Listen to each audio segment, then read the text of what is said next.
अभी हम चाहता है कि आप लोग नया साल बुईसु होने वाला है, गरिया होने वाला है, हाँ कि नहीं?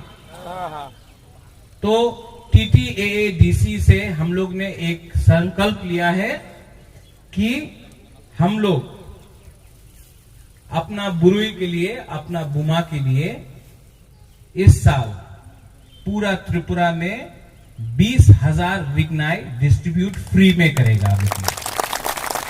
बुईसु का टाइम आप लोगों को नया कपड़ा चाहिए और हम लोग का बुरी बदल आप लोग को सुनना चाहिए, आप लोग को डिस्ट्रीब्यूट करना पड़ेगा, ठीक है? आप लोग को डिस्ट्रीब्यूट करना पड़ेगा। तो सिंधु कन्या कहाँ है? आपको डिस्ट्रीब्यूट करना पड़ेगा, पान खा के रहने से नहीं होगा, डिस्ट्रीब्यूट करना पड़ेगा।